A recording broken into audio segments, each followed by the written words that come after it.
Good morning. Good morning, Senator Warner. We are elated to have you. Well, thank you. Let me make sure I've got my, sorry about the technical for a minute. Everybody doing all right this morning? Doing great. Great. Thank you. I think we're doing well. Sharon and Connor, I'll turn things over to you guys to open it up. All right. Okay. Welcome to the 2020 Senatorial Campaign Forum Series on developmental disability issues, designed for you from the comfort of your home. We want to thank the ARC of Northern Virginia, the Autism Society of Northern Virginia, the Autistic Self-Advocacy Network, the Autism Society of America, the ARC of the United States, Virginia Board for People with Disabilities Training Alumni Association, and each and every one of you watching live now or watching it taped at a later date. Now, I'm proud to introduce my son, Connor, who will say a few words on the logistics, and then the amazing Lucy Beadnell, who is our moderator. Connor? My name is Connor Cummings. I am a self-advocate and proud to be autistic. Please remember this is a sensory-friendly forum. This is not a debate. Talk about what you can and have done for individuals and families with disabilities. Please concentrate on you. No raised voices. This is your opportunity to answer our questions and to hear our stories, not just today, but every day you are in office. To all of you who are watching, these candidates are here because they care. Thank you for being here to respectfully listen to both candidates. This is our opportunity to hear a disability platform. To help ensure that our representatives in Congress includes us in their decision making, not just mention, but the seat at the table. November 3rd or prior, you could vote for the one you feel is best for your needs and supports. Please vote. Now here is Lucy to start the questions. Thank you so much, Connor. That was fantastic.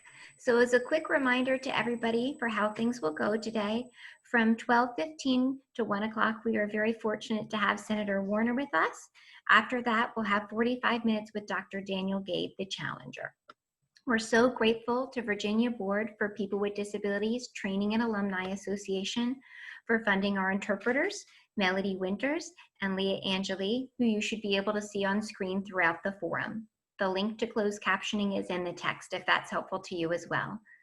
I'm going to read Senator Warner's bio and then give him a few minutes to share about his background working with people with developmental disabilities, and then we'll ask him some questions. So Senator Warner is the first person in his family to graduate from college. U.S. Senator Mark Warner spent 20 years as a technology executive and business leader in Virginia before being elected governor on a promise to move the Commonwealth forward. As governor, he also worked across the aisle to bring 130,000 new jobs to the Commonwealth. He also helped lead Virginia into the 21st century with the installation of more than 700 miles of broadband, connecting nearly 700,000 people to the internet. When he left the governor's office in 2006, Virginia was ranked as the nation's best state for business, best managed state, and best state in which to receive a public education. Mark was also elected to the U.S. Senate in 2008 and re-elected in 2014. And we're so grateful for that background. And Senator Warner, we'd like to turn the mic over to you for you to introduce yourself and share about your work with people with disabilities and disability issues as we get started. Well, thank you, Lucy. And let me also thank Connor for his presentation. And remember, in Virginia this year, you actually don't have to wait till November 3rd to vote. You can vote by absentee, and almost 1 million Virginians have requested. And we now have finally 45 days of early voting in Virginia. I've already voted. You can go to your registrar or go to iwillvote.com and check out where you can vote in person early. This issue of individuals with disabilities is for, I'm sure, everyone on the line, a personal issue. I've had family members with developmental disabilities. I remember visiting when I was a young person, one of my cousins who was in an institution, and just trying to understand the challenges that my cousin's family had to go through. So this is something that is personal to me as well as an issue. It's something that long before I was governor, I was involved with. I was very proud that 30 years ago, I started the Virginia Healthcare Foundation, which was a public-private partnership that also dealt with people with disabilities, how we could get them locally based solutions that didn't all have to come from Richmond or Washington. I then started the Senior Navigator, which has become the General Navigator program in Virginia, where individuals, caregivers, particularly of people with disabilities, could go to a single site and find the kind of information they needed to help their loved one get the services that they deserve. When I was governor, Jim Rothrock headed up our activities at the state level for Virginians with disabilities, and we made great progress on programs to assist people with disabilities. I know this is not a debate, and I know my opponent will come on later, and let me say to Mr. Gade, I respect his service, I respect his sacrifice as a veteran that he's made to our country, but there are areas we dramatically disagree, and one that I think I want to point out just at the beginning is I strongly support the Affordable Care Act, which is the law of the land which protects people with pre-existing conditions. And obviously disabilities fall into that category. 3.5 million Virginians have pre-existing conditions. My daughter, not on disability, but she has juvenile diabetes, pre-existing conditions. And my opponent very much has criticized me constantly for voting for the ACA. He thinks the president should be able to ram through a new Supreme Court justice. The ACA will be up before the Supreme Court in the second week of November. And if we're going to make sure that those protections for people with pre-existing conditions, if we're going to make sure that those Virginians who've gotten coverage now, oftentimes people with disabilities through Medicaid, 400,000, you have to protect the ACA. There has been no group, including all the disability advocacy groups, or the Cancer Society, or the Diabetes Association, or the AARP, they've all said that if you get rid of the ACA, you can't repeal and replace without the market reforms. And I think one of the things the disability community needs to, I think, realize is that ACA is not perfect, but I think it needs to be built upon and expanded and not have those critical, important protections taken away. I know you've got, I'll stop there because I want to make sure I've got plenty of time, Lucy, to answer all the questions. As always, from the disability community, your questions are extremely thoughtful, and let's get at those questions now so I can get to all 10 of them. Thank you so much. And I would never hold anyone to answering all of my questions because we would be here for a lifetime, but we will do our best in the time that we have. Thank you so much for your comments on the Affordable Care Act. As folks on the line here know, those limits on lifetime caps and on lack of coverage for pre-existing conditions have been life-changing for many of our families. Let's talk about something a little bit different that we've seen come up in Congress in recent years. There have been lots of talk for block granting or cutting Medicaid funds.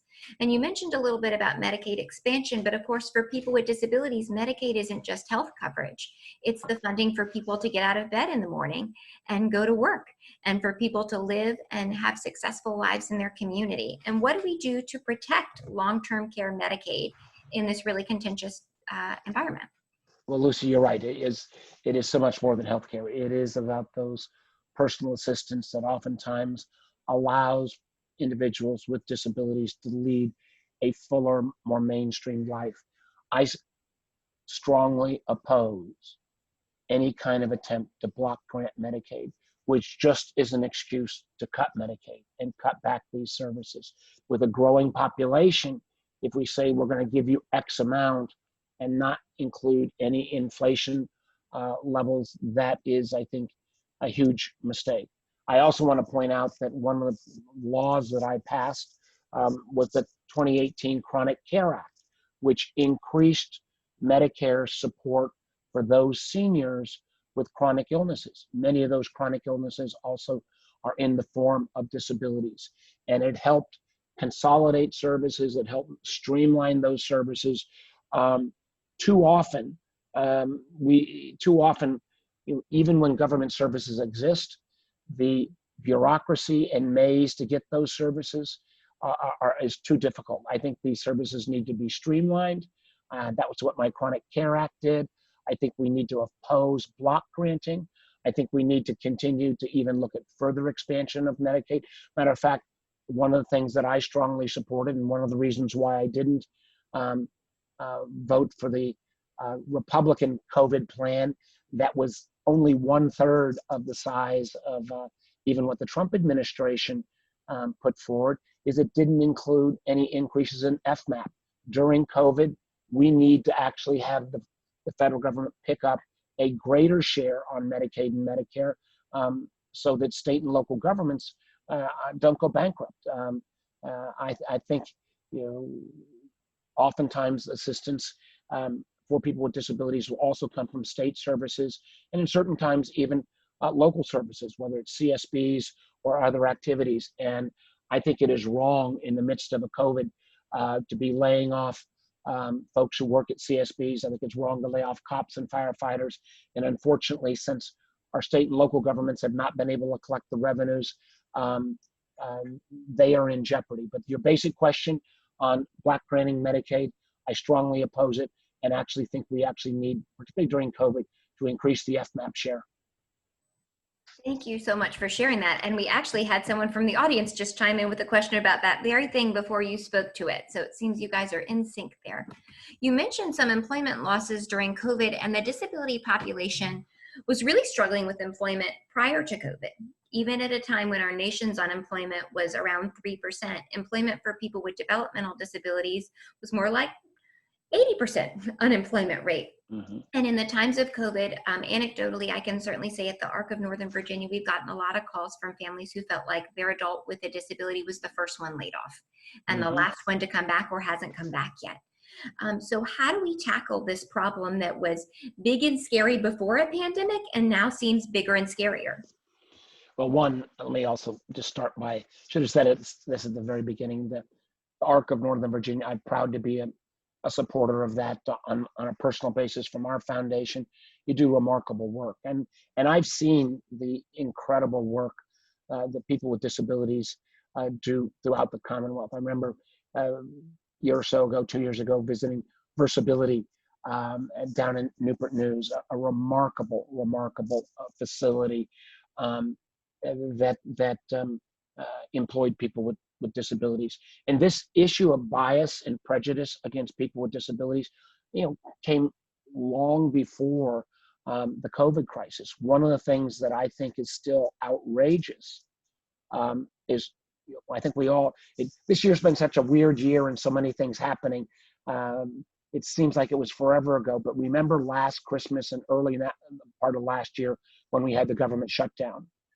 When we had the government shutdown, afterwards, government workers finally got their back pay. Government contractors did not get their back pay. And the Ability Program, which employs in such a good way so many people with disabilities, I remember meeting with many from the community, who are not able to go to work with the government shutdown, didn't get that back pay, and if you were a contractor, didn't get your back pay, and you were in a janitorial service or a guard, you never made that money up. So I am, thank God we're not shutting down the government again, but I really think, we need to make sure if there's ever cessation of services going forward, all workers, including contractor workers, oftentimes people with disabilities, get their back pay. I also strongly support the creation of the ABLE accounts so that people, with disabilities before 26 can put some of those funds and support into 529 plans. Again, that will help with additional training and support services. But I strongly believe, both in the tax code and as the ARC does and others, we need to do a better job of advocating for private sector companies to go that extra mile and hire people with disabilities. I think once they do it, it's really overcoming, as you know, Lucy, the bias. Once you hire that person, you know, people become believers because those are oftentimes the most loyal, best workers, and they bring such a spirit to your enterprise, and it's I think something that we should be doing more of, both from a tax incentive standpoint and from just kind of a public awareness campaign. And it's something that we're going to have to grapple with because, unfortunately, about a third of these jobs that we've lost with COVID, I don't think are coming back.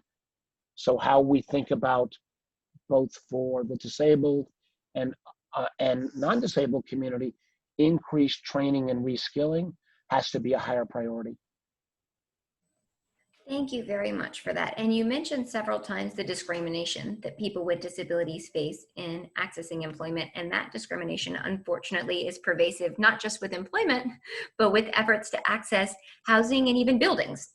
And those rights were protected 30 years ago by the Americans with Disabilities Act, which recently celebrated a birthday. But we have seen some attempts in the last handful of years to erode that piece of civil rights legislation, arguably the most important piece of civil rights legislation that's ever happened for the disability community. What do we do now to protect the Americans with Disabilities Act, especially as it's more critical than ever that people with disabilities have fair treatment? Well, you're, again, 100% right, Lucy. Matter of fact, a couple years back, looking here, I think it was HR 620, tried to chip away at the protections in the ADA. I was proud to join with 41 of my Democratic colleagues in the Senate and say very explicitly, we're not going to support that kind of legislation. We're not going to chip away with the protections of the ADA.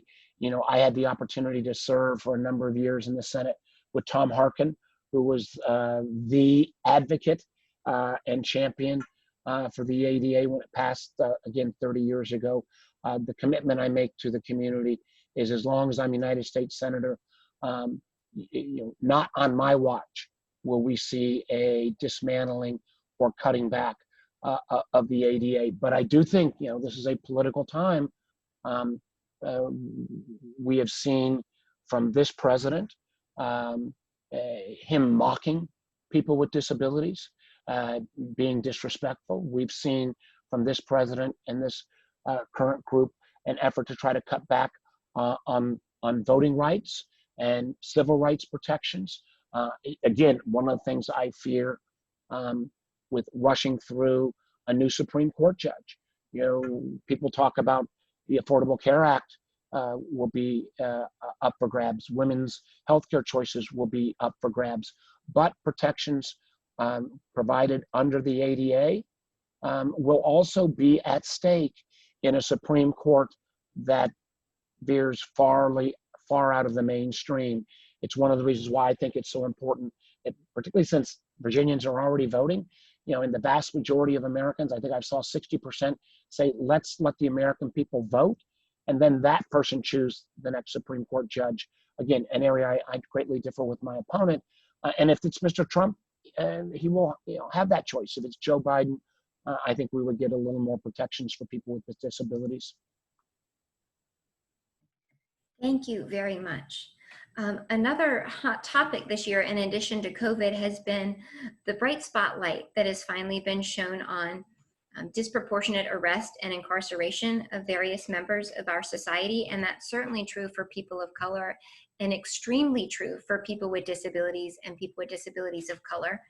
So we are now looking at a system where people with developmental disabilities are significantly more likely to be incarcerated and arrested than their typically developing peers, way out of proportion with their place in the population. What do we do to start tackling this issue and making sure that people with disabilities are included in justice reform changes? Well, Lucy, I want to address that, but I realized as I was clicking through my head, I didn't fully answer your last question on the question of housing as well. As someone who is you know, particularly worked with the SEIU union at times to make sure that home health care assistance, you know, that people with disabilities have appropriate access to their homes. One of the things that we have seen in our country over the last 10 years, this is not just due to Mr. Trump, is a great deal of demise of low and moderate income housing. We have not even built, we have caps in many communities on the level of Section 8 housing that's been out there. I've been leading, literally for almost 10 years, a bipartisan effort to partially reform our housing finance rules. And part of what I would do, because the federal government does put in place a indirect guarantee on mortgages through Fannie and Freddie. I believe we need to charge for every mortgage that gets a federal guarantee, a 10 to 15 basis point. That means 0.1% fee that would go into a fund that would account for almost $6 billion a year, that would then go to the Housing Trust Fund, that would go towards building more housing for folks with disabilities, more first-time home buyers, also for renters with disabilities. This would create the largest amount of federal dollars ever, and a good portion of that ought to be for housing for folks with disabilities. I'm now having a senior moment, because your question, I wanted to get on that housing piece. Oh, your I'm question so glad you did. Yeah, about disability reform. Yes. In criminal, yes, obviously. Oh boy, we've lived through a summer where the murder of George Floyd. We're seeing the outgrowth of what's still happening with Breonna Taylor. As you pointed out, we need not only policing reform and criminal justice reform, but we need to recognize that so many of these activities are dealt with that don't arise necessarily out of a crime, but out of a mental health crisis. And the Justice and Policing Act, which Senator Kamala Harris put together, I'm a proud co-sponsor of that. I think it would put the federal standards in place on policing that we need. It would get rid of some of the militarization of our police force. It would get rid of some of the worst activities like no-knock warrants. It would also ensure that if a bad police officer can't simply move from Fairfax to Spotsylvania if he or she's had a history of inappropriate behavior. But what I don't support, let me be clear, is I don't support efforts to defund the police. In many ways, we may need additional resources, particularly when it comes to training. In too many of our communities in America, you can become a law enforcement officer after 10 weeks in the police academy. In many European countries and in Canada and elsewhere, it takes oftentimes a couple of years. So what I think we need, I don't think it's fair to law enforcement officers to send them necessarily always with a gun brandishing to a mental health circumstance. And so, part of that will require additional training for law enforcement officers on how to diffuse circumstances that are more appropriate for a mental health professional. I think it will mean the ability to call upon more mental health professionals to come on site when there's clearly someone that is having a mental health issue as opposed to a criminal issue. And if you look at many of these awful tragedies that has taken place in the last year, and we read about the public ones, but I think there was over 1,000 Americans killed in the hands of law enforcement officers last year. I've not seen a breakout yet, but I would imagine that a very large percentage of those were not an active criminal, stealing something, but someone going through, a serious mental health issue. And I really think we need to advance the training in that area. Let me also add one other, because we may not get back to this subject, but it comes again around the disability community. One of the tragedies in our country today is that we lose 17 veterans a day to suicide, many of those around mental health issues. 2/3 of those veterans do not even ever get any interaction with the VA, where oftentimes if you can get somebody into VA services, you can get the support you need. I'm proud that my bipartisan bill passed the Senate and just this week passed the House that will literally provide hundreds of millions of dollars to to organizations like ARC and other nonprofits, so that if you have an individual with a mental health crisis that's a veteran, that we can get that person connected to the appropriate relief, oftentimes at the VA, but you've got to make that connection, and we've got to use great organizations, nonprofits across the Commonwealth. We can't just rely on the VA because, again, 2/3 of these vets who are committing suicide have no interaction with the VA to start with. So you brought up a great point there, and two things that called to mind a question from the audience. So one was kind of about making sure we're spending our dollars wisely to keep people safe, and the other was your mention of your work with SEIU, the Service Employees International Union. And for folks on the call today and on Facebook with us who don't know SEIU, they do a lot of advocacy on making sure our direct support professionals, those caregivers who work with people with disabilities, are paid a fair and living wage. And so those funds generally come between a partnership between Virginia and the federal government. And we have seen nationally a caregiver crisis. As many folks age in place, right? There's a big shortage of direct support professionals, and many folks with developmental disabilities need not only a direct support professional, but a great one who's really good at interpreting challenging days, maybe at doing heavy lifting for someone who has limited motor skills, and maybe at behavior management. Some of our folks will knock you right in the face, as I learned the hard way a few times. So what do we do to make sure that we are increasing our pool of direct support professionals and paying them well? Well, one of the people who've taught me so much about this, and it's somebody I've had a relationship with now for close to 25 years, is Ed Turner, who is severely disabled, and he had a great caregiver, Chris, who became his husband and passed away. And I've just, Ed taught me so much about the critical importance of that personal assistant caregiver. I think one of the most important things we can do, and I've joined the legislation called the Raise the Wage Act. Let's raise the minimum wage to $15, both for people who are working with disabilities, but for those caregivers and those personal assistants. They are oftentimes, God bless any of you who do that. I'm not sure I could. I know, I think about my dad and my sister who took care of my mom with Alzheimer's for 11 years, 9 years. She didn't speak. Bravest thing I've ever seen. And so I have such respect for the personal assistants. They need the support.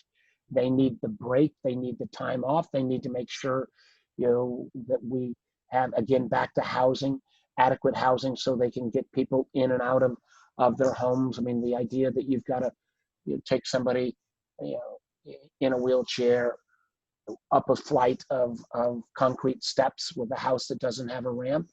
Our country's better than that. And many times we've seen,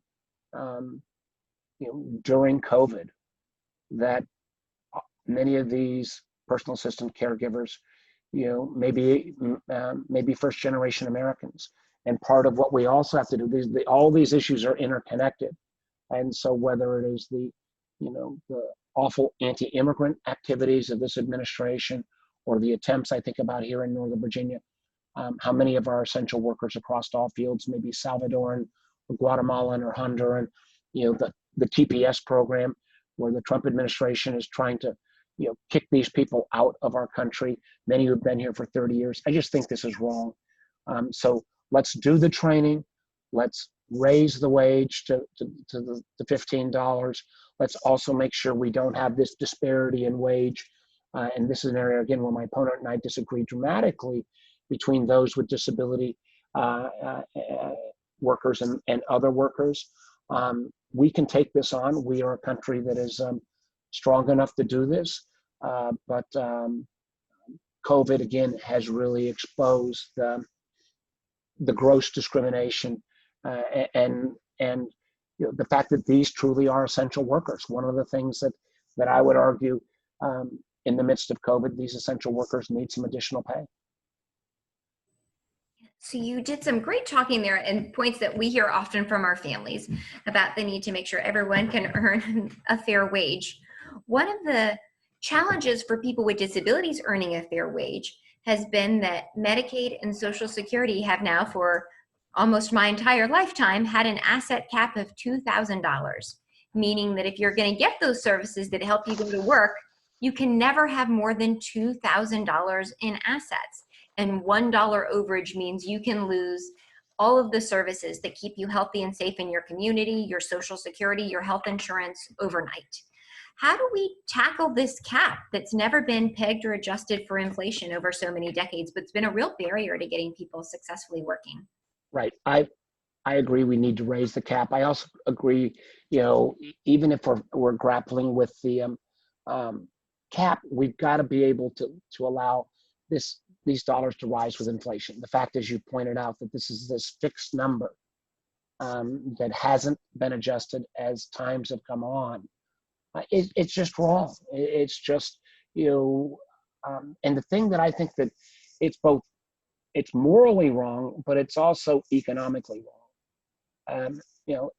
If you can have a person with disabilities out working, being a productive member of society, you actually decrease the cost to the government. I've never understand this. I mean, it's not like there's a lot of folks with disabilities out trying to game the system. They just, I mean, it's both morally wrong and economically wrong, and it's time to change it. It's time to re-examine that cap. It's clearly time to make sure that it is able to be adjusted with inflation. And then, I do think the ABLE accounts is another tool here, so that you can, again, put some of these funds into these kind of 529 accounts where it doesn't apply to the cap. That's true. And I just want to emphasize for anyone who's joining us today for whom ABLE accounts or special needs trusts, which are very similar, don't sound familiar, certainly feel free to reach out to the ARC and we're happy to help you. So it does allow people to set aside some assets. I mean, it's not a flawless program, but there are big wins that happened when people could put money aside there that have made a huge difference in folks' lives. Absolutely. So something else we would love to hear from you about is the disability community are big believers in nothing about us without us. So we would love to hear about your work or your ideas on how we make sure that people with lived experience are there at the table and telling their stories when policies or funding debates are going on that would impact them. There was something very specific I wanted to raise on this issue. So because that terminology, is so important that I a little bit go back to my experience at Versability, where you see these efforts. I mean, I remember I was not able to compete with some of the folks at Versability in terms of what they were doing. I think part of this requires constant communication with the community, trying to make sure that you hear the evolving concerns and issues. I think we have seen areas where there's been progress as we try to think about in education, the whole notion of individualized development accounts for young people with disabilities trying to go through the education process.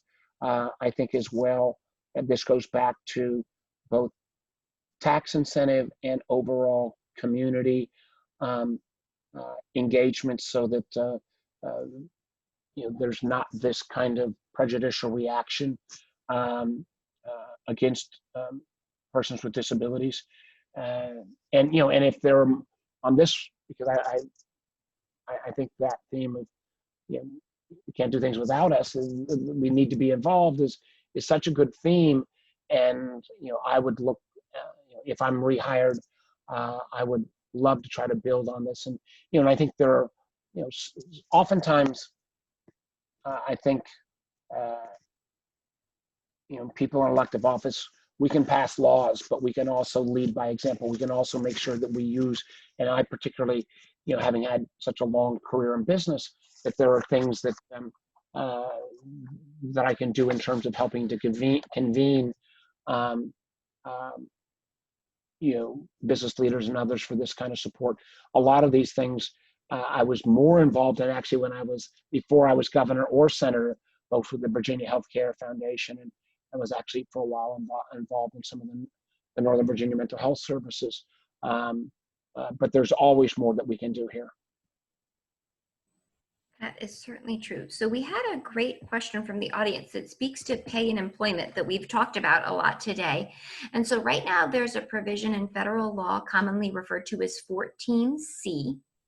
And what 14C does is say that if you request a special permission in advance, you can be given consent to pay people with disabilities less than minimum wage.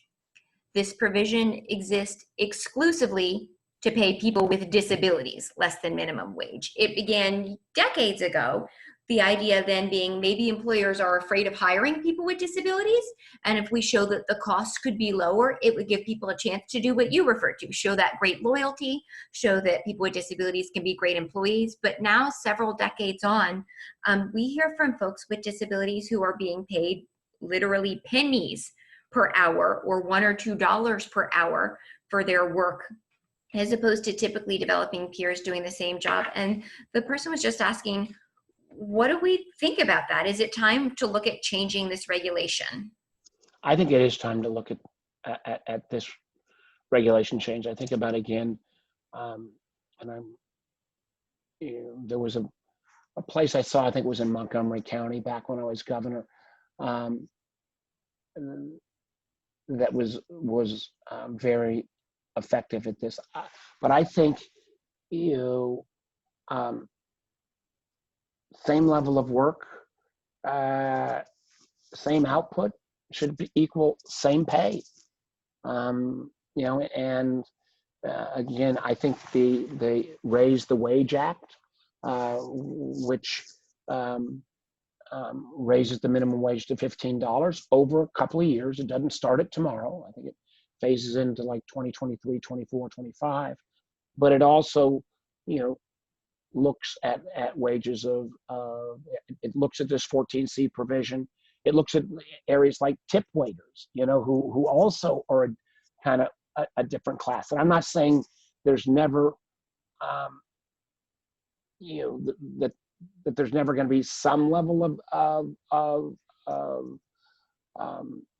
distinction, but this, the way 14C, my understanding at least, has been used, is it locks in oftentimes a disabled worker at an extraordinarily low wage. And no matter what kind of work production they do, no matter what kind of output they do, and in Virginia, I think it's grossly unfair that we've not raised our minimum wage from $7.25 for, I think we're over 10 years now that we haven't raised it. That's crazy. I think we need to raise the minimum wage to over a couple of years to $15, and then it ought to be inflation adjusted. We should not be having this debate all the way along. And as we look at 14C, that ought to also become inflation adjusted as well. I think that would make a huge difference for folks with disabilities and their families. We have just about 3 minutes left, and Senator Warner, I know we sent you loads of questions in advance, and you and your team have done so much work and research. We would love to give you the last 3 minutes to say any closing remarks or share any thoughts on things that we didn't ask about today. Yeah, I'm just trying to think if there was anything here that, I guess just one of thanks to all of you for what you do. And, I think what we've seen, I think, again, about like caregivers, our whole new definition, we have a whole new definition, I think, in our country at this point of who an essential worker is. It's great that doctors and nurses are essential workers, and they clearly are, but so many jobs, from that personal assistant to grocery store clerks, others um, are all essential workers and need to be recognized and compensated. Um, you know, I'm proud of my record, both as governor and as senator, on working with the disability community. I'd love to continue that work. But one of the really clear choices that the community is going to have to make going forward is this issue around the Affordable Care Act. You know, the Affordable Care Act is not perfect. I got a number of things that I'd like to see changed about it. You know, I'd like to be able to have insurance companies sell insurance products across state lines if you can make sure that you have appropriate consumer protections. But don't let somebody tell you that they can, you know, protect lifetime caps, or tell you that they can protect people with pre-existing conditions, or that you can maintain essential health care benefits and then still do away with the ACA. And the ACA is very much up for grabs at this point. We've heard President Trump and others repeal and replace, and the repeal and replace usually would throw everyone back into the private insurance pools. That just didn't work. I mean, I've been very blessed. My daughter, who got type 1 diabetes at age 9, we've been able to afford her coverage. But it's wrong. The drug companies have raised their prices on insulin many times. I've got legislation again that would finally allow the government to negotiate down drug prices, which again disproportionately affects people with disabilities. So you know, the ACA is not perfect, but it needs to be built upon, not gotten rid of. And in closing, I just want to thank Sharon and Connor, you know, as well. I mean, Connor, thank you for giving us directions. I've tried to adhere to, you know, this, you know, keeping this positive. I got to point out some of the differences because my opponent, at least so far, has been out there, you know, calling me bad names on a lot of things. But I'm proud of the work, and I would love to earn the chance to continue to represent you. Being governor and senator has been the honor of my life to serve Virginia. And it's that special service, again, to folks with special needs. And I hope my heart on this is shown not only by what I've done, but I hope my heart on this is also shown by the activities of, you know, my work with the Virginia Healthcare Foundation and the Senior Navigator and other Navigator programs long before I was in public life. So thank you, God bless you, and stay safe, everybody. We will get through these times. Thank you so much. Senator Warner. It's good to see you again. Thank you, Connor. It's great to see you. Take care, everybody. Bye-bye. Bye. All right. Thank you so much to Senator Warner for joining us. Now we're going to, pardon me for a moment here while we get Dr. Daniel Gade on the line for the second half of our forum. Okay, where's your speech? And I have now just 1 o'clock on the dot, and I'm not seeing Dr. Gade's name in What our about that other name that I gave you? Kent Mancini, something like that. Yeah. not Kent yet either, and that's okay. You know, it's 1:01 now, so they may just be signing on to Zoom. We'll give them a moment there. Thank you so much to folks who chatted in questions. I tried to get as many of them as I can, or make sure that your questions that overlapped with questions we'd seen in advance were prioritized. So as we move into the second half, much like we did with Senator Warner, we sent the same questions in advance to both candidates, but if a candidate touches on an issue in one of their answers, that helps me dictate what questions we'll ask next. So all of them were sent the same questions, but I can't guarantee that Dr. Gade will be asked the same questions in exactly the same order. Says he'll be on at 1:04. Okay, so we've got 2 minutes to go there. So now bear in mind that if you've chatted in a question, whether or not it gets asked, I'm copying it and pasting it into the Word document that we send to the candidates as a follow-up, so they will see it later. And they will know that it's an important issue that people are asking about. So don't hesitate to ask anything. And like I said, if it doesn't get asked now, don't have a fear about that. You're still being heard. We're just not being heard live in this exact moment, and that's okay.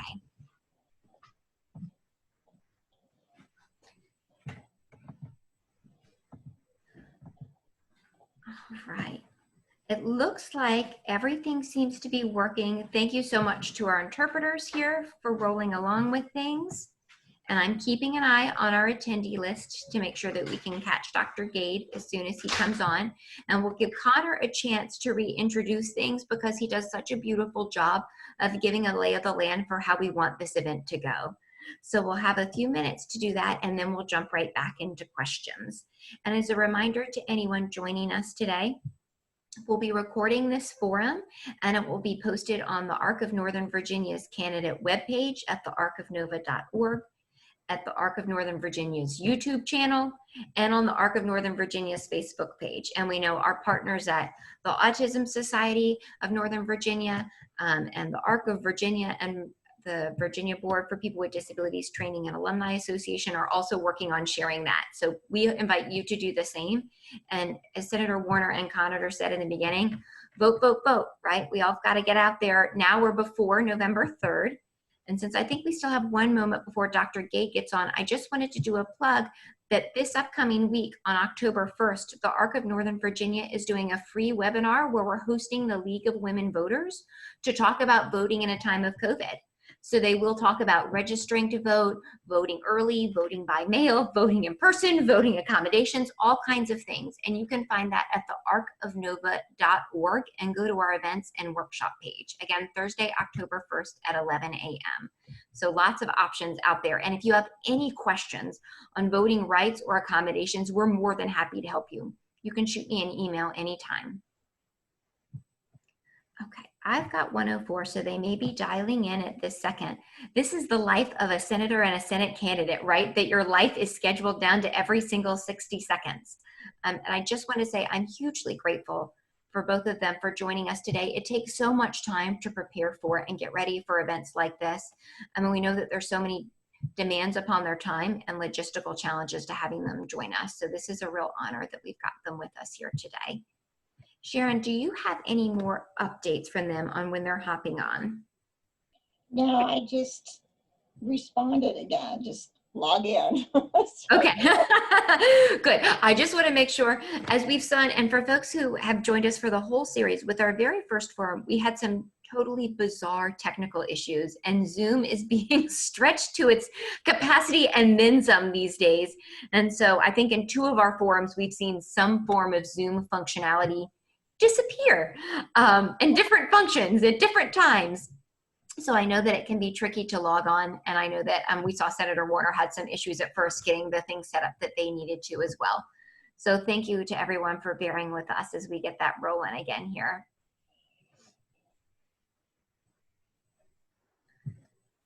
And of course, keep in mind that we can't hear or see you at home. So if you need to grab a drink to get through political debates or a bathroom break, this is perfect timing.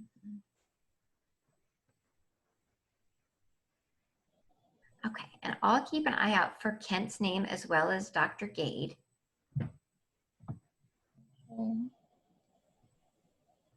And for folks, I just want to make sure that they know that both offices were so responsive to Sharon as she reached out to them repeatedly saying that they really wanted to do this forum and that they were incredibly dedicated to showing their thoughts on the disability population, and we're really proud of their stances and wanted to make sure that they have this platform. So again, I know that they're really committed to sharing with you guys today.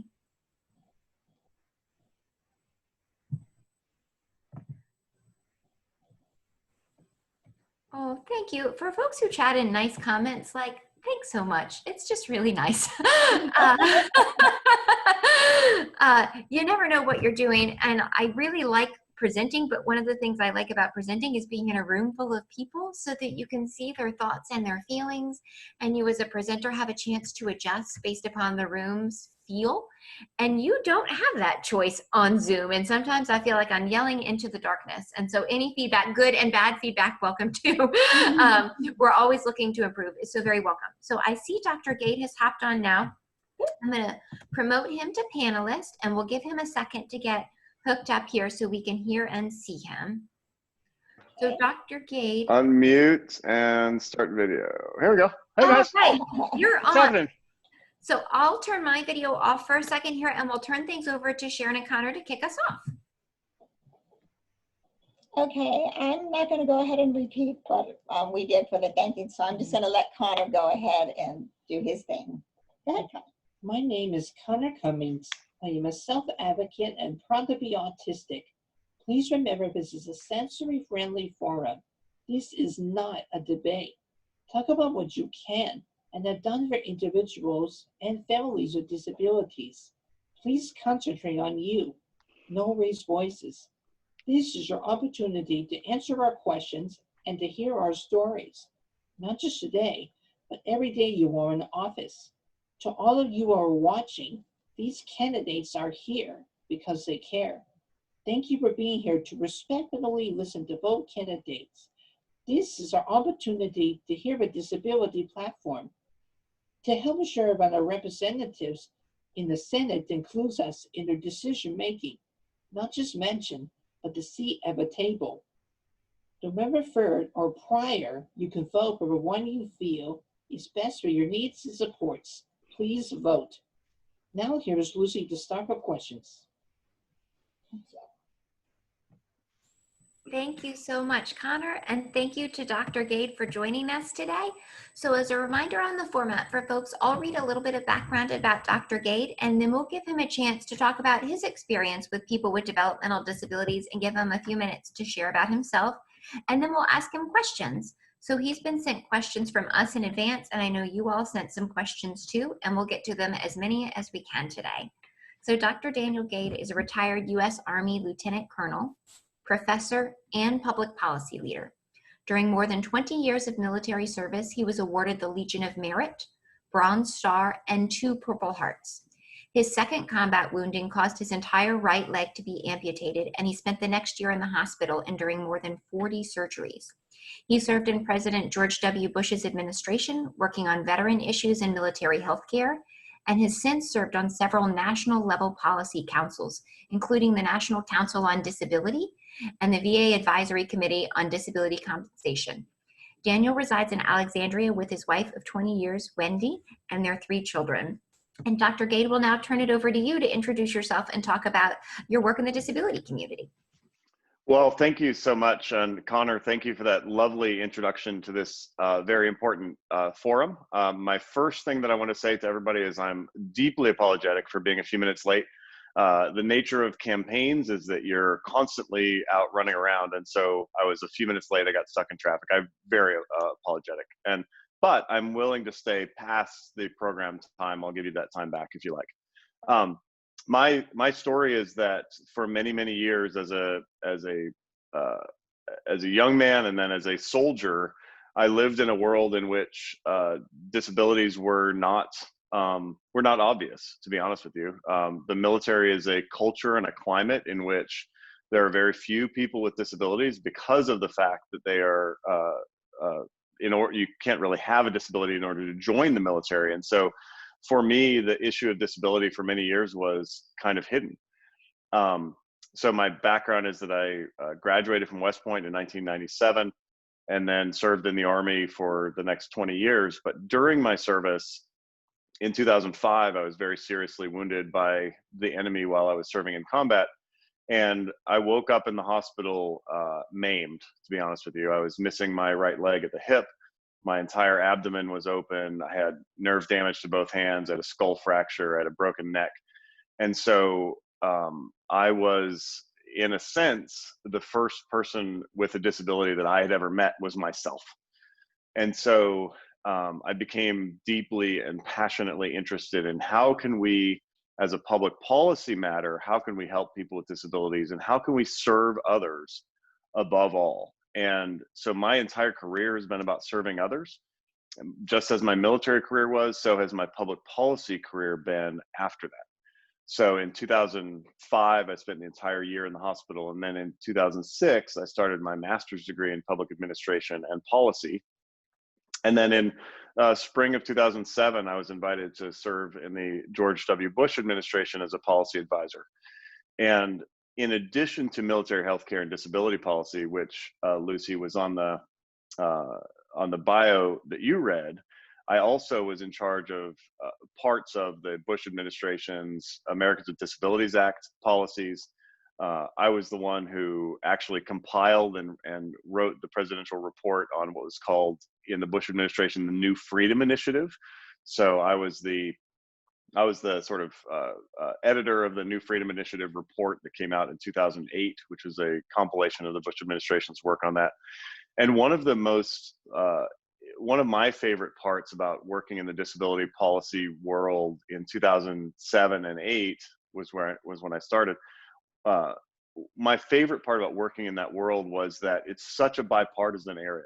It's an area in which Republicans and Democrats can come together, and people like Kathy McMorris Rogers, who is a well-known disability rights activist and a Republican, and people like my friend Tammy Duckworth, the Democrat senator from Illinois, she and Kathy McMorris Rogers can work together on things. And so when I'm elected, I intend to be the sort of person who's working across party lines and with people of the other party to ensure that policies are created and carried forward that take into account that all of us are Americans and all of us deserve an equal opportunity at success. So I was also involved with IDEA and of course the Rehabilitation Act of 1973 and the Americans with Disabilities Act. And then if you recall, the Americans with Disabilities Act amendments, the enhancements, those came out in 2008, and I was deeply involved in all of that as well in the Bush administration.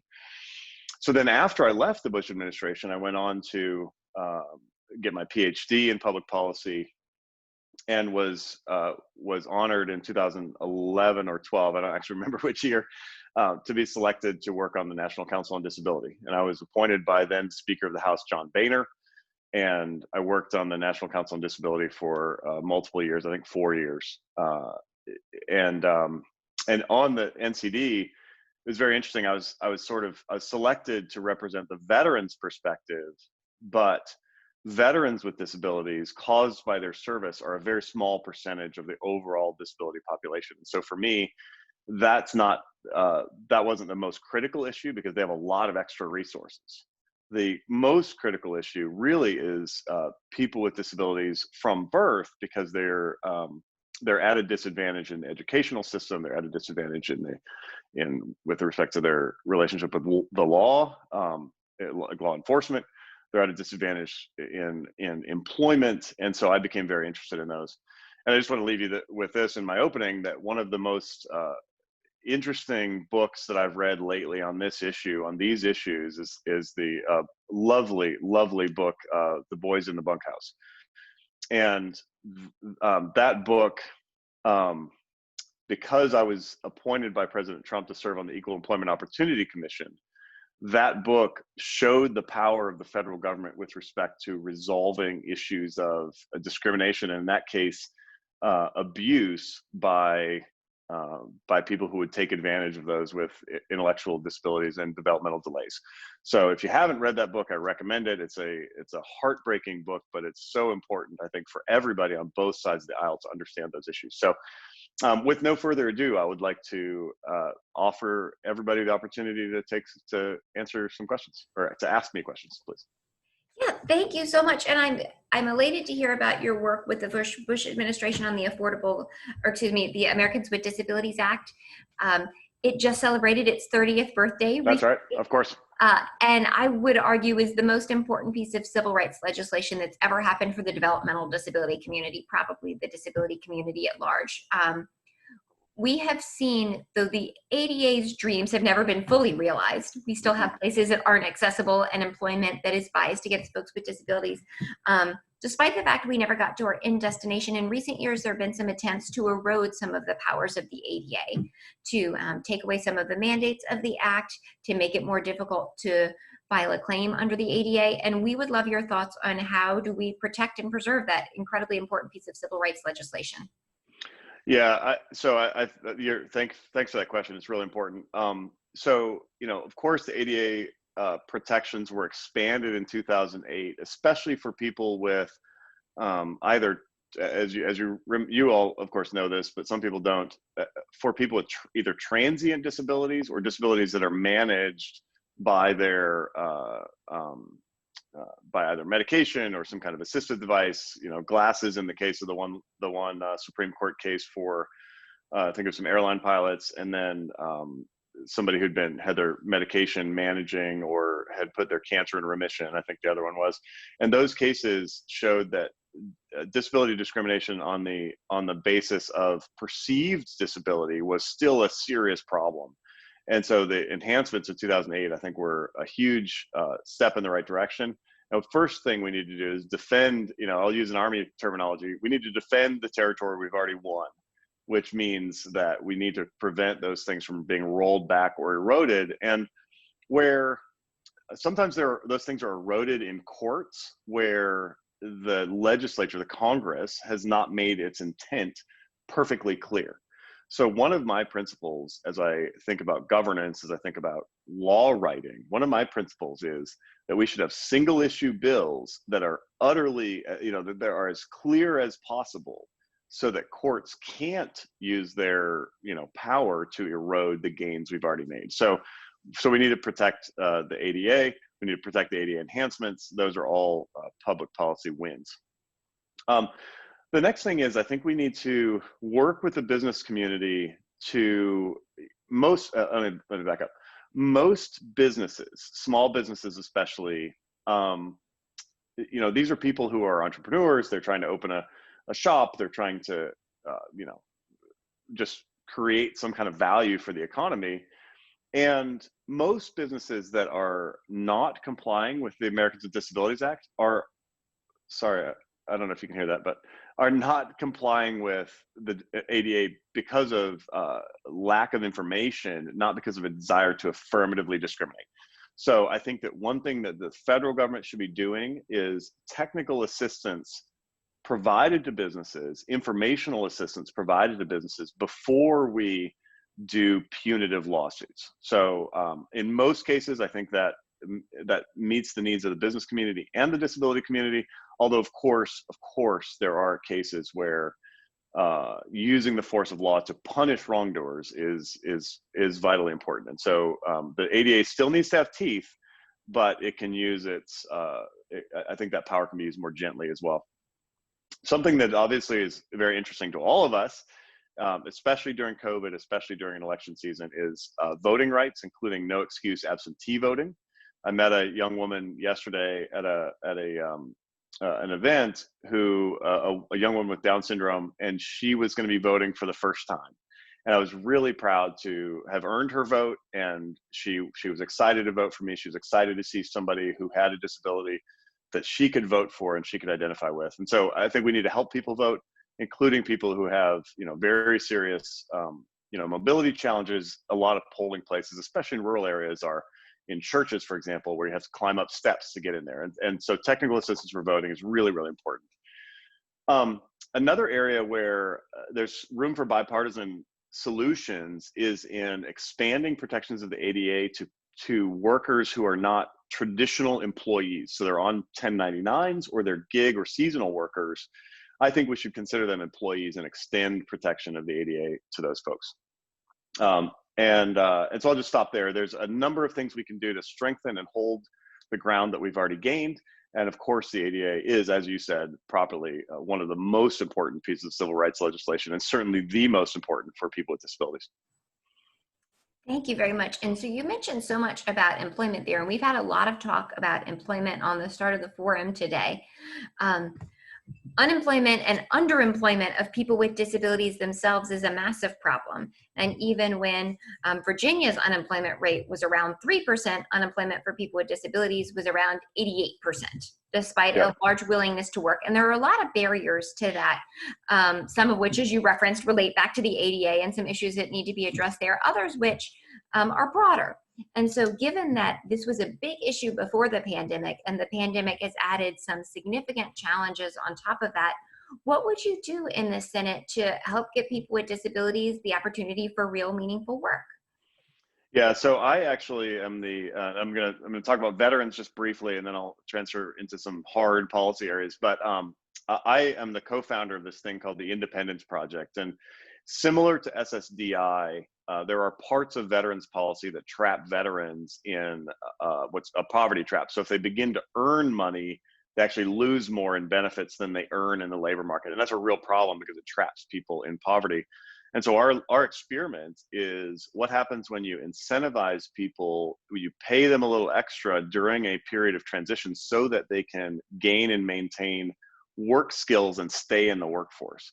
And we believe in this. This is a randomized controlled trial. It's scientific, it's expensive, it's a $12, $15 million privately funded project. What we believe we're going to discover as the results come in is that that we've unlocked some policy tools that can be used for other kinds of disabilities, not just veteran disabilities, okay?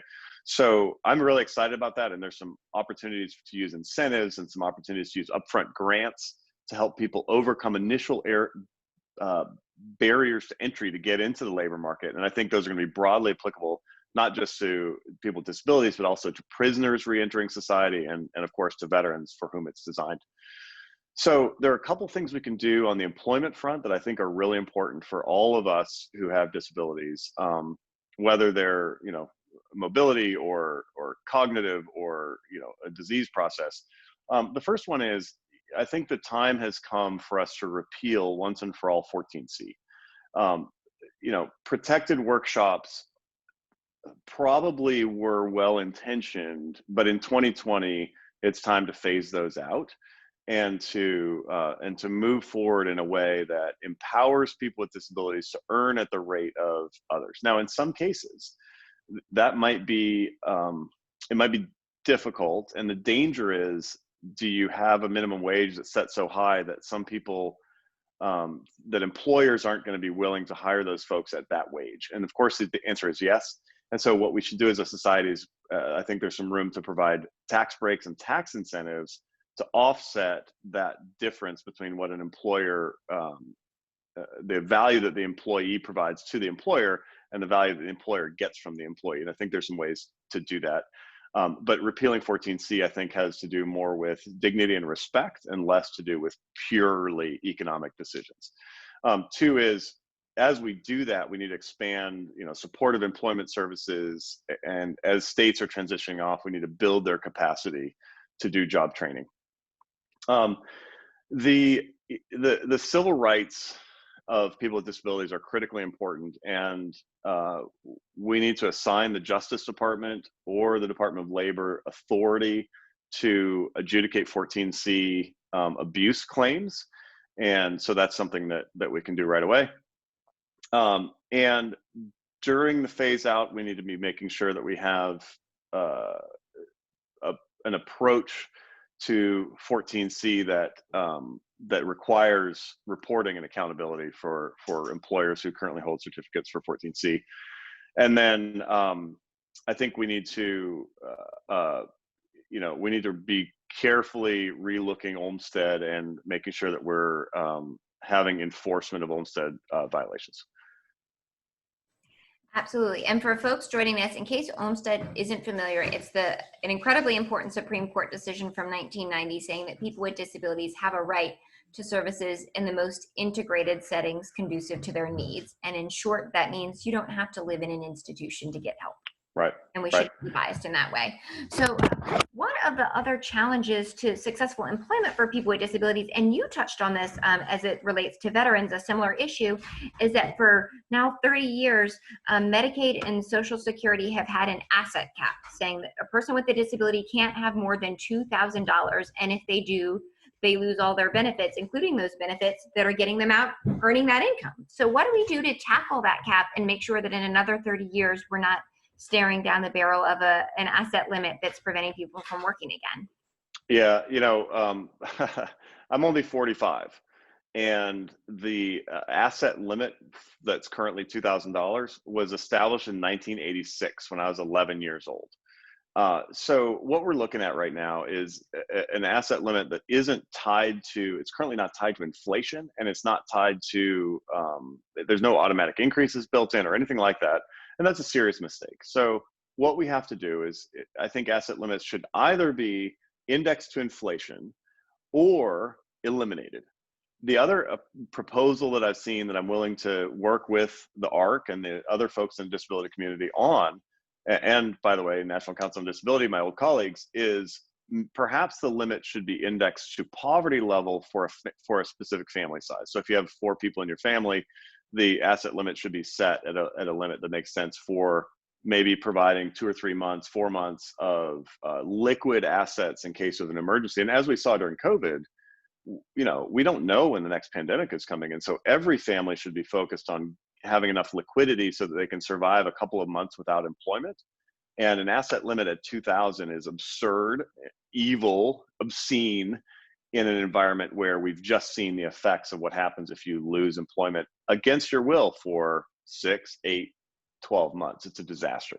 So we need to take a look at the asset cap. And then the other part is, and I think you sort of touched on this in your question, different programs, whether it's food stamps or Medicaid or SSI or any of those programs, a lot of different programs that are designed to aid people who are either poor or disabled or both are, they have different eligibility requirements and different asset limits. So it becomes terribly, terribly confusing and burdensome on both the individuals and the government. So there's some streamlining that we ought to be undertaking to get those asset limits smoothed out so that there's uniform reporting, uniform understanding of what those limits are. And you know, we have to do that in a way that creates as few losers and as many winners as possible. Yeah, and I can't tell you the number of questions we get from families. In fact, a huge amount of our free information referral is people helping navigate complicated systems, right? I can't Google what's the asset limit for this program versus that. It's a hard burden, and we certainly would appreciate any attempts to change that. So one of the things that our families have been struggling against and are really concerned about is, as we've talked about today, for people with disabilities, Medicaid is the program that helps you get up and get to work and helps you at home make dinner. So it does have a health insurance component, and though that's what many people think of, for people with disabilities, it's their physical lifeline. And if a care attendant is underpaid and calls out, then that person may stay in bed all day. So we've seen some attempts to cut Medicaid, to block grant Medicaid as a whole, which would have a really significant impact on people with developmental disabilities who rely upon Medicaid's long-term care services. What do we do to protect those long-term care services for people who waited, in some cases, decades to get them in the first place? Yeah, so just a little brief biographical point. I believe, you know, I'm a Christian, I'm conservative, and because of those things, I believe that God has given us real value as individuals. Each one of us are created in the eyes of God with inherent value, and our system of government, our system of care for each other should recognize that fundamental value that everybody has. And the idea of somebody who has, let's say, I mean, you know, name it, and any number of disabilities could cause this, but let's say quadriplegia, for example.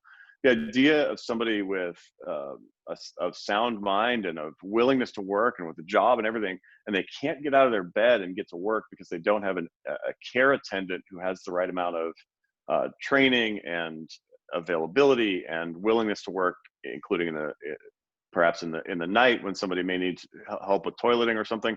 All of those things, I mean, that is just obscene. It's almost abusive by nature. And I hate that. And I plan on fighting against that. You know, my experience in that degree of disability was fortunately short because I was only, you know, an inpatient in the hospital for like 6 months. But I have a deep and abiding understanding of what that means. And so I intend to work very closely with you on that issue. Now, Medicaid broadly, of course, has plenty of room for reform, and conservatives and you know, Democrats fight about that all the time. There's room to reform Medicare, but what we can't do is what we ought to do, what we need to be very careful about doing, is making sure that we protect people who are relying on those long-term care services or in-person, in-home care services to achieve their basic dignity of life. And so that's a part of Medicare that should not be subject to the regular old political fighting that's always happening between left and right. And by the way, I'm not a career politician. You know, I am a new, fresh outside face here not somebody who's been a part of my party or been a part of DC forever. In fact, I'm willing to work with anybody to achieve solutions that work for, Virginia families. So an area where I think that attitude of I'm coming in and willing to work with everyone, well, I guess that's everything in Congress, right? But in Yeah. we've seen a lot of need for more working together is around healthcare reform. And so, as I think anyone on this call will say, the Affordable Care Act is not a perfect piece of legislation, but it did some life-changing things for people with disabilities. As you mentioned early on, being born with a disability, in some cases meant that you were never able to access care and supports in your whole life. We work with some folks on our staff team who, by the time their child was age 3 or 4, were hitting the ban on the lifetime cap that insurance was going to cover for healthcare for their child.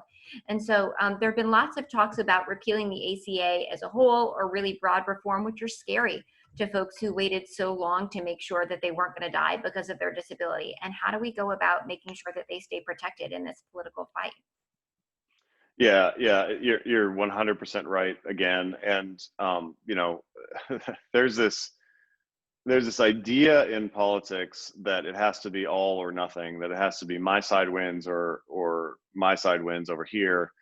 And I'm not going to play those silly games. And actually they're not silly because they hurt real people. Those are evil games.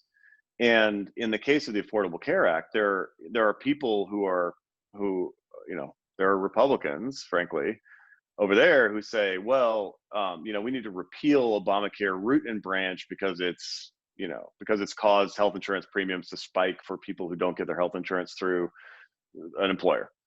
It's true that it has caused that, and it's caused a lot of people to have that problem. But for some people, as you're correctly pointing out, the ACA has been and will always be very, very important. And it's been law, by the way, for now 10 years. So let's be serious about this. Let's look at reforms to the ACA that make sense. But a number one principle for me, is that the Affordable Care Act the parts of the Affordable Care Act that protect people with pre-existing conditions have to stay in effect. And I've been subject to some false defamatory attacks from others about somehow that I'm going to be somebody who will repeal the pre-existing conditions thing, to which I say that's ridiculous, it's offensive, and it's false. We need to go forward with reforms to the ACA, but protecting that most key part, which is we have to protect people with pre-existing conditions. I think there's some ways to ensure that we, across the board, decrease healthcare costs, which will take some of the pressure off of individuals, insurance companies, businesses who are trying to provide health insurance for their employees. And that's things like we can expand health savings accounts, we can do price transparency, insurance portability across state lines. Things like that are really important. But those are all secondary to protecting people with pre-existing conditions. So I'm with you on that. I agree. And I will fight alongside of you for those protections to stay in place. Thank you so much. And so one of the other areas this year that has been a hot topic for needs for reform is our justice system. And people with developmental disabilities, folks are often shocked to hear, are arrested and incarcerated way out of proportion with their place in the population. And so a lot of justice reform has focused on people of color, and certainly people with disabilities who are also people of color are extra disproportionately impacted. But how do we make sure that as these reforms go forward to help keep everyone safe, that people with disabilities are included and swept up in this rising tide? Yeah, I 100% agree. And you use the term, and the question that I got had the word gruesome in it. How would you help turn this gruesome trend around? I agree that the trend is gruesome. A large percentage of folks who are incarcerated currently or who have been past incarcerated, and certainly a large percentage of people who are homeless, are not really, they're not competing. They're not in that situation because they're bad people.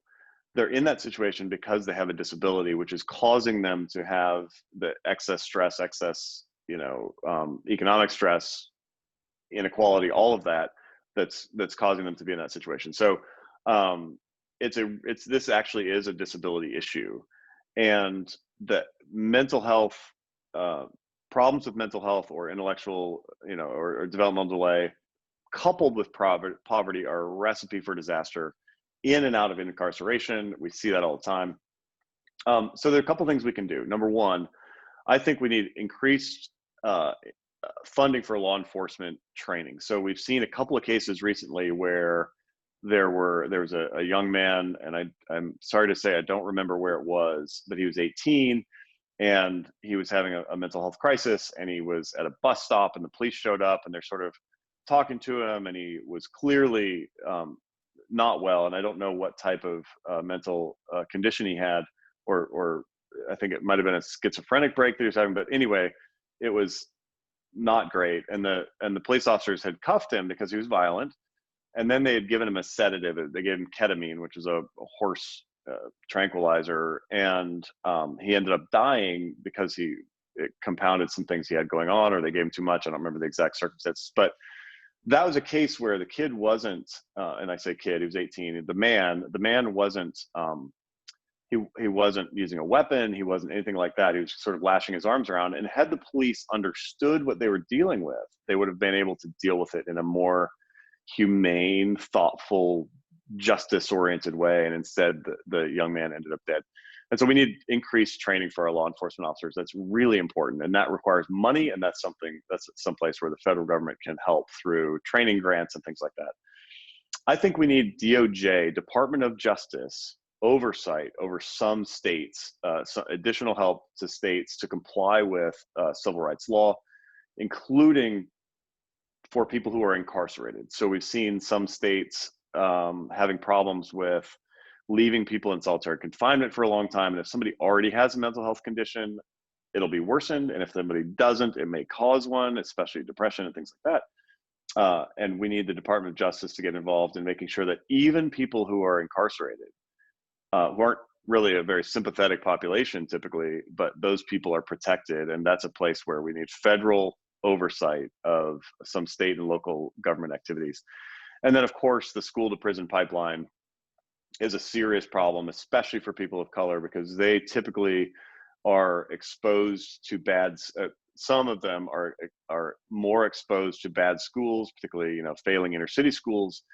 And then people go from failing schools to, potentially some criminal activity, and then they end up in jail. That's a terrible problem. And it's only made worse by adding disability to the mix. And so what you have is a case where this is a place where educational reform, broad educational reform that increases the quality of schools across the board, is one aspect of solving that problem for folks.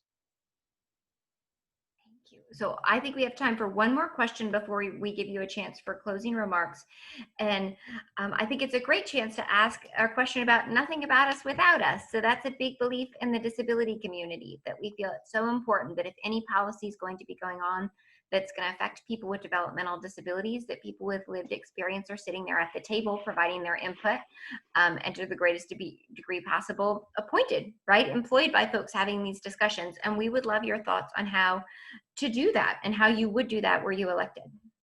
Yeah, so as you know, from working in this community for so long, disability policy isn't typically thought of as sexy. It's not high-tech policy. It's hard, grinding work, and it never seems to end because we're constantly facing new challenges and new governmental problems and new social attitude problems and things like that. It's not sexy work, but it is important work. It's critically important work. And through my work in the community, I've come to understand and appreciate a broad range of policy issues and policy areas that affect Americans, who are vulnerable. And our job as government is to protect the rights of all Americans. But I think we ought to have a special soft focus on folks who are most vulnerable. I mean, that's an area that I've fought for people who I've fought and nearly died for people of all kinds, and including those who have disabilities. And so I'm committed to you. I'll commit to you right now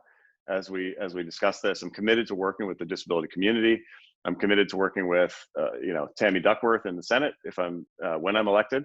She and I were in the hospital together. And so even though she's a Democrat and I'm a Republican and we might differ on tax policy, there's a lot of work we can do together on disability policy. And the two of us have a tremendous amount of credibility on that other people don't.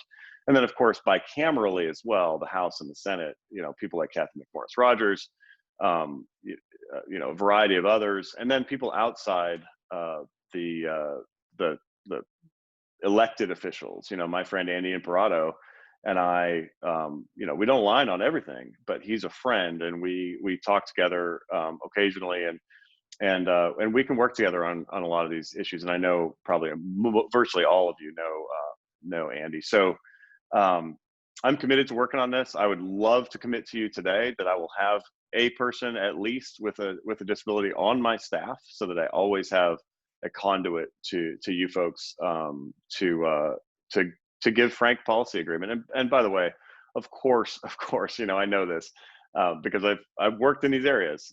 I know I'm not going to always agree with the ARC, either the state one or national or any of the chapters on every issue. I'm not gonna.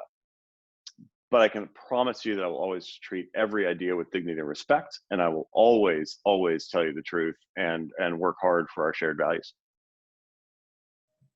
Thank you so much for that. And I think the world would be better off with significantly more dignity and respect for all. 100%. Yeah, 2 minutes remaining. And we know we asked you to do a whole lot of research in preparing for today and all the questions we sent. If there's a chance now to share anything that you didn't get a chance to talk about today that you'd spent some time on, or anything else that you had as closing remarks, they're most welcome to be shared. Well, and as I said earlier, I'm happy to stay a little past if that's okay with you, or if anybody would like me to do that. So please feel free to do that. Let me look through the questions that you had sent me.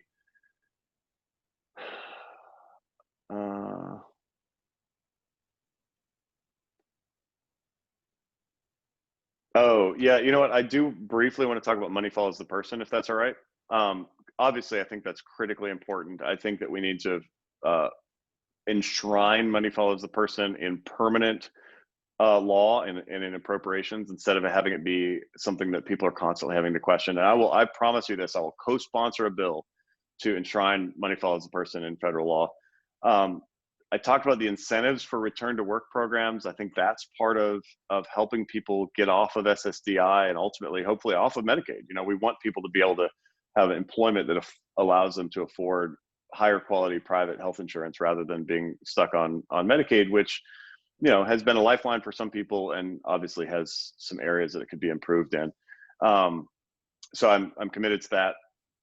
And the last thing is one of the things about this COVID crisis that has been very interesting, I think, is that hopefully we will begin to break the linkage between a physical place of employment and employment.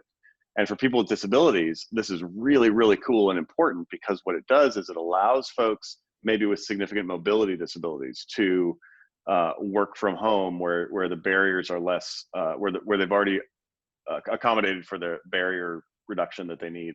And it also allows people with ID or DD to work on maybe non-traditional schedules or ways in which they can work when they are in a place where, in a emotional, mental, physical place where it makes sense, and to not work where it doesn't. And so there's some really cool opportunities with telework and all of that, but that requires increased access to technology, and that means broadband.